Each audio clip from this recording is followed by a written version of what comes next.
అందరికీ నమస్కారాలు. ఈరోజు నేను అదేవిధంగా జనసేన అధినేత పవన్ కళ్యాణ్ గారు కలిసి ఎలక్షన్ కమిషన్ కలిసాం.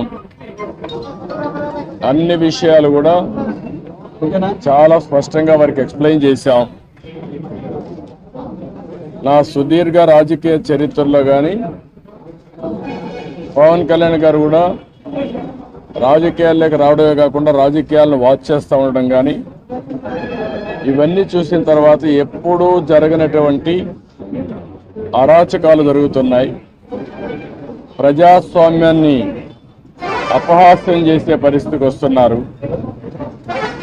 ఇంతవరకు మీరు చూస్తే కేసులు అయితే మా మీద విపరీతంగా బుక్ చేసి అంటే ఎక్కడ కూడా పని చేయకుండా చేయడం కోసం రాజకీయ పార్టీల్ని రాజకీయ పార్టీల కార్యకర్తల్ని లేకుంటే అందులో పనిచేసే వ్యవస్థని మొత్తం సర్వనాశనం చేయాలి, నిర్వీర్యం చేయాలని ప్రయత్నం చేశారు. ఇప్పుడు ప్రజల్లో ఉండే తిరుగుబాటు చూసిన తర్వాత హోల్సేల్గా ఓటర్స్ అందరినీ మార్చేయడం, దొంగ ఓట్లు వేసుకోవడం ఇలాంటివి చేస్తే తప్ప సాధ్యం కాదనే కంక్లూజన్కి వచ్చారు. ఈరోజు ఒక ఎగ్జాంపుల్ ఇచ్చాం. ఒక్క చంద్రగిరిలో ఫామ్ 6 కింద 1,15,000 ఓట్లు ఇచ్చారు. దాంట్లో దగ్గర 33,000 ఓట్లు ఆమోదించారు. దాంట్లో వేరే నియోజకవర్గంలో విత్ ఎవిడెన్స్ అన్ని కూడా మేము పెట్టాం. అవన్నీ కూడా వారికి ఎక్స్ప్లెయిన్ చేశాను. అదే మరిగా స్టేట్ ఎలక్షన్ కమిషనర్ ఆ రోజు పడిన అవస్థ కానీ కడాన ఆయన డ్యూటీ కండక్ట్ చేయడానికి ఆయన విధి నిర్వహించడానికి సెంట్రల్ హోమ్ మినిస్టర్ని అడిగాడు ప్రొటెక్షన్ కోసం. కుటుంబాన్ని ఆయనకు సెక్యూరిటీ కావాలని అడిగే పరిస్థితి అవి కూడా ఇచ్చాం. ఫైనల్గా మేము రిక్వెస్ట్ చేసింది వారిని ఒకటే చెప్పాం, ఏదైతే ఎలక్షన్ డ్యూటీ కేసే ఆఫీసర్ని సెలక్షన్ ప్రాసెస్లో కాకుండా ఆల్ ఇండియా లెవెల్లో చేసే బెస్ట్ ప్రాక్టీసెస్లో ఎంపిక చేసుకోవాల్సిన అవసరం ఉంది. ఈరోజు సెలక్షన్ ప్రాసెస్ ఎందుకన్నానంటే ఆల్ ఇండియా లెవెల్లో టీచర్స్ని, గవర్నమెంట్ ఆఫీసర్స్ని, అనుభవం ఉండే వ్యక్తులు పెట్టుకుంటారు. వాళ్ళందరినీ లేదని చెప్పి మేము ఇవ్వలేమని గవర్నమెంట్ చెప్పి కడాన ఎన్నికలను అపహాస్యం చేసే విధంగా సచివాలయ స్టాఫ్తో వాలంటీర్తో కండక్ట్ చేయాలని ప్రయత్నం చేస్తున్నారు. అంటే ఇటీవల వీళ్ళు నామినేట్ చేసిన వ్యక్తులతో పెట్టుకొని వీళ్ళు చేసే అన్ని తప్పుడు పనులు వాళ్ళ దగ్గర చేపించాలని. అదే సమయంలో మీరు చూస్తే బిఎల్ఓలుగా అంటే బూత్ లెవెల్ ఆఫీసర్స్ ఒకప్పుడు టీచర్లు చేసేవాళ్ళు, ఆఫీసర్లు చేసేవాళ్ళు. ఎక్కడ కూడా ఒక్క మిస్టేక్ కూడా ఉండేది కాదు. That is their duty. దానిపైన చాలా స్పష్టంగా ఆదేశాలు కూడా ఉన్నాయి. ఎవరన్నా కానీ డ్యూటీ స్పష్టంగా చేయలేకపోతే వాళ్ళని యాక్షన్ తీసుకోవడం, ఇంక్రిమెంట్స్ కట్ చేయడం, ఉద్యోగాలు తీసేయడం అన్నీ ఉంటాయని భయపడిపోయేవాళ్ళు. ఈరోజు ఎవరు చేస్తున్నారంటే కడాన మహిళా పోలీస్ 2,600 మంది బిఎల్ఓని మహిళా పోలీసులు పెట్టేశారు. ఇది నాకు ఆశ్చర్యం వేస్తుంది. 83 నియోజకవర్గంలో మహిళా పోలీసులను బిఎల్ఓకి పెడితే వాళ్ళకి మహిళా పోలీసులకు ఏం తెలుస్తుంది ఇవన్నీ అంటే? ఇంకొక పక్క వై ఏపీ నీడ్స్ జగన్ అని కలెక్టర్ దగ్గర నుంచి అందరూ క్యాంపెయిన్లు చేస్తారు. ఇప్పుడు చేసిన అరాచకం చాలదు, రాతి యుగానికి తీసుకుపోవడానికి అలాంటి వాళ్ళు పెట్టుకొని చేసే పరిస్థితికి వస్తున్నారు. ఇవన్నీ మేము ఎక్స్ప్లెయిన్ చేసిన తర్వాత వారికి మా మీద కానీ జనసేన మీద కానీ దగ్గర 6,000 నుంచి 7,000 కేసులు మా మీద పెట్టారు. ఒక్క పుంగనూరులో కేసులో 250 మంది పెట్టారు. 200 మంది పైన జైలు పోయి వచ్చారు. ఇప్పుడు బైండ్ ఓవర్ కేసులు పెడుతున్నారు. అంటే నీ మీద కేసు ఉంది, పోలీసు వాళ్ళు నోటీస్ ఇస్తారు, ఎంఆర్ఓ దగ్గర సరెండర్ కావాలి అంటే మళ్ళీ బెదిరించడం. ఎలక్షన్లో ఎవరిని పని చేయనీయకుండా నిర్వీర్యం చేయడానికి లేకపోతే మళ్ళా వాళ్ళని అరెస్ట్ చేయడానికి ప్రయత్నం చేసే పరిస్థితి వచ్చారు. ఇది జరిగితే ప్రజాస్వామ్యం ఇంక కూని అయిపోయినట్టే. There is no democracy. నేను ఆ విషయం చెప్పాను. మొన్న తెలంగాణ ఎలక్షన్లో 1 డేలో ఎలక్షన్ జరిగిందా లేదా అనే తెలియని విధంగా జరిగింది. అంత స్మూత్గా జరిగింది, ప్రాసెస్ కూడా పర్ఫెక్ట్గా జరిగింది. ఈరోజు ఆంధ్రప్రదేశ్లో అక్కడ ఇంత ఓటర్స్ ఎన్యూమరేషన్ ఫ్రాడ్ జరిగిందని, బిఎల్ఓలు తప్పులు చేశారని, టీచర్లు తీసేశారని ఎక్కడ కంప్లైంట్స్ లేవు. భారతదేశ చరిత్రలో ఫస్ట్ టైం ఇవన్నీ వస్తున్నాయి. మేమన్నీ డీటెయిల్డ్గా ఎక్స్ప్లెయిన్ చేశాం. ఓపికగా విన్నారు, చాలా ఫర్మ్గా కూడా చెప్పారు. మేము ప్రజాస్వామ్యాన్ని కాపాడడానికి అన్ని విధాల ప్రయత్నం చేస్తాం, ఎక్కడ కాంప్రమైజ్ కాం, రిజల్ట్స్ మీరే చూస్తారని వారు హామీ ఇచ్చారు.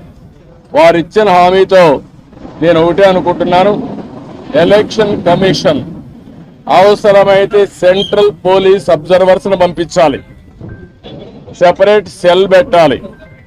అవన్నీ పెట్టి ఎక్కడికక్కడ మానిటర్ చేసి ఎలాంటి అవకతవకలు జరగకుండా ఇప్పుడు ఫైనల్ లిస్ట్ వచ్చే కొందికి వినపడలేదా?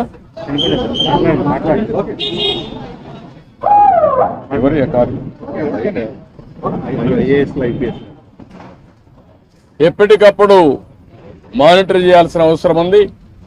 ప్రజాస్వామ్యం కోసం మా ప్రయత్నాలన్నీ మేము చేస్తున్నాం, ఇంకా చేస్తాం, దాని గురించి సందేహం లేదు.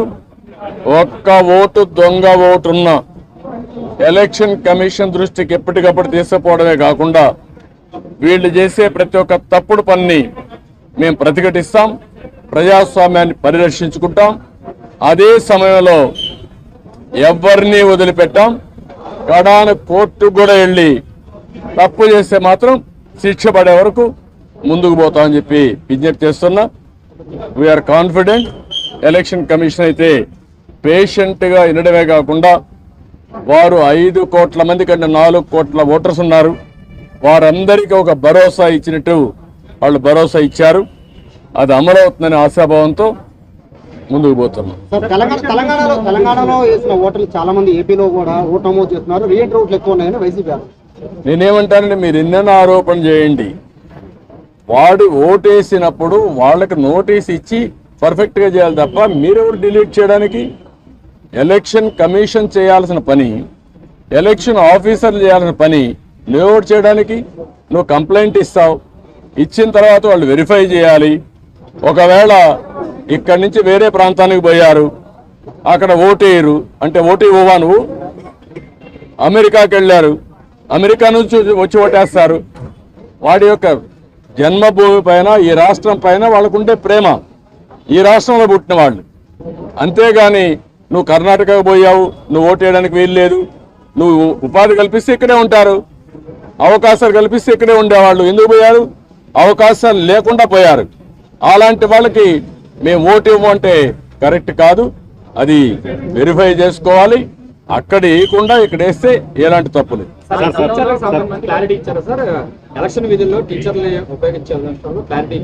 నేను అన్ని చెప్పిన తర్వాత వారు విన్నారు, చేస్తామనే విధంగా చెప్పారు. ఎట్టి పరిస్థితుల్లో సచివాలయ స్టాఫ్ వేయడం కరెక్ట్ గా. సెలెక్షన్ ప్రాసెస్ కాదు, competitive best practices all over the country ఏవైతే చేస్తారో అవే చేయాలి. సార్, ఇప్పుడు ఎలక్షన్ CEO మీకు లెటర్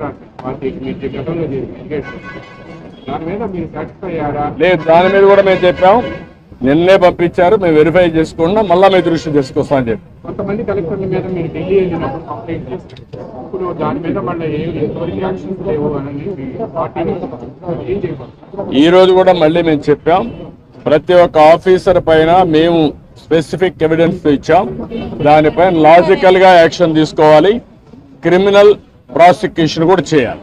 సార్, ఇది తిరుపతి ఎంపీ ఎలక్షన్ నుంచి బై ఎలక్షన్ నుంచి ఇది స్టార్ట్ అయింది సార్, ఫోకస్ అయింది.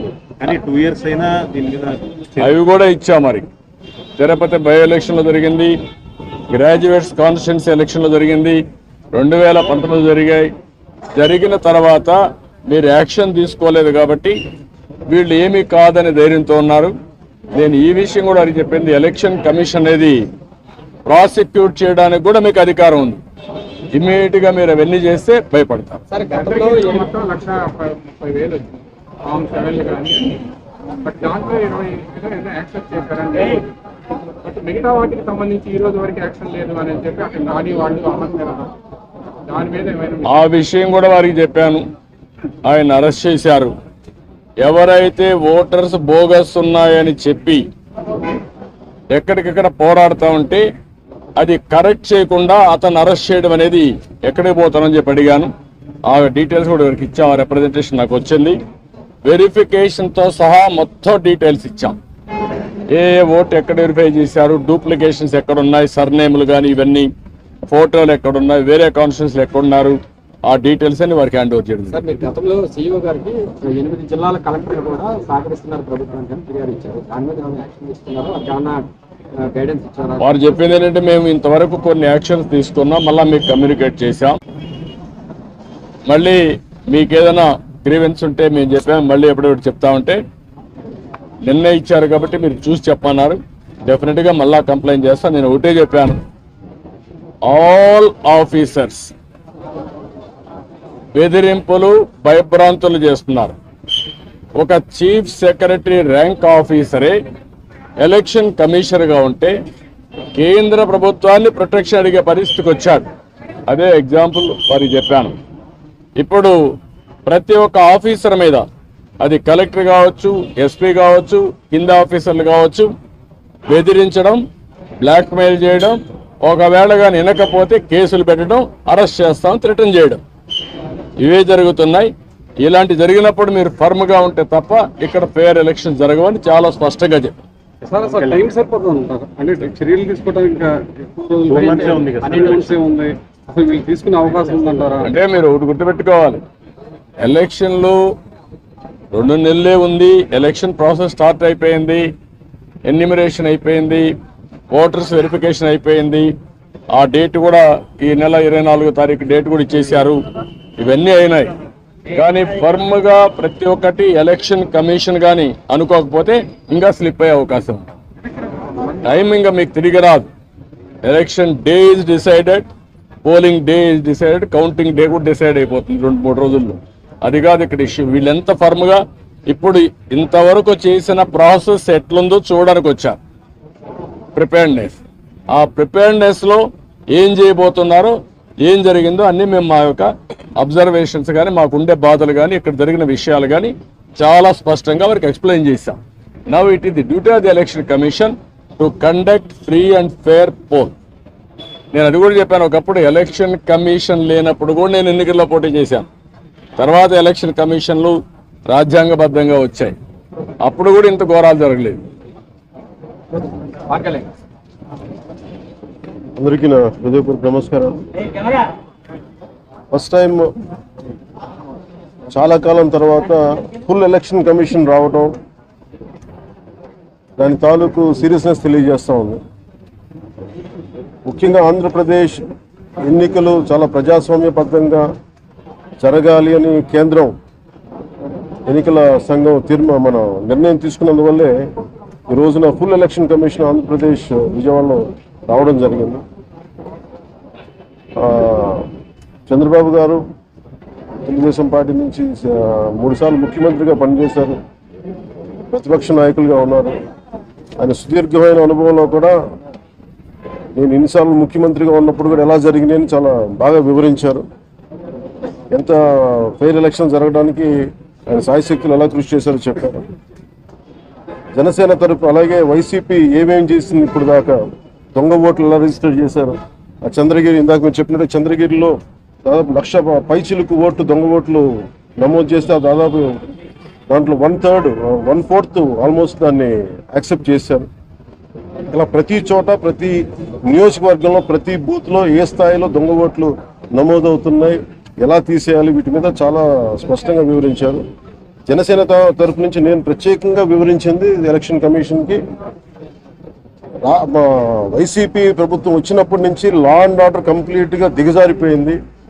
ఎవరైనా ప్రజాస్వామ్య హాని జరుగుతున్న గొంతెత్తిన పొలిటికల్ పార్టీస్ కానీ, వ్యక్తులు కానీ, ప్రైవేట్ వ్యక్తులు కానీ, వాళ్ళందరి మీద కేసులు ఎలా పడుతున్నాయి, కేసులు ఎలా చేస్తున్నాయి, ముఖ్యంగా బైండ్ ఓవర్ కేసులు ప్రత్యేకించి పొలిటికల్ పార్టీ టీడీపీ వారి మీద కానీ, జనసేన కార్యకర్తల మీద కానీ ఇవన్నీ చాలా క్లియర్గా తెలియజెప్పడం జరిగింది వారికి.